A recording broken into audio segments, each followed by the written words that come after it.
కేసీఆర్ అనే మొక్కను మళ్ళీ మొలకనివ్వనని పాలకుర్తిలో ఓ రాక్షసుడిని ఓడించారన్న సీఎం రేవంత్ వ్యాఖ్యలకు కౌంటర్ ఇచ్చారు మాజీ మంత్రి ఎర్రబెల్లి దయాకర్ రావు. ఆ డైలాగ్ వారిని ఇప్పుడు చూద్దాం.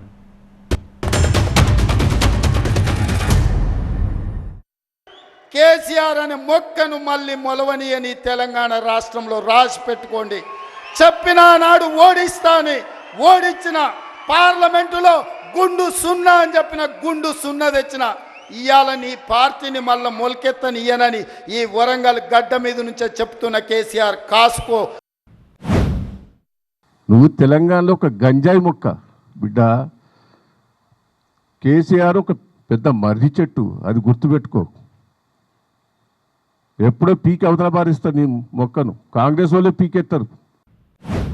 పాలకుర్తిలో మీకు తెలుసు, ఒక రాక్షసుడు అక్కడ రాజ్యమేలుతుంటే మీ సోదరిమణి యశస్విని రెడ్డి ఆ రాక్షసుని బండ, ఆయన పెద్ద రాజకీయ కొండ కదా, ఆ కొండను ఎట్లా ఢీకొంటామని పాత్రికేయ మిత్రులు అడిగితే కొండైనా దెబ్బ కొడితే పగులుతుందని చెప్పి ఆ కొండను బద్దలు కొట్టి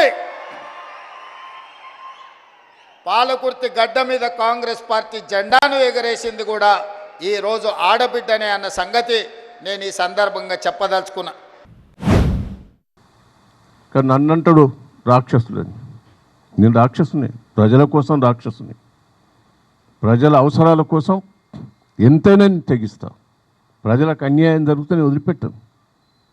7 సార్లు గెలిచిన నేను. నువ్వు గెలిచిన కాడ మళ్ళీ గెలవు. నేను నా మీద నువ్వు మాట్లాడుతున్నావా? తెలంగాణలో వరుస గెలిచిన 7 సార్లు కేసీఆర్ తర్వాత మళ్ళీ నేనే.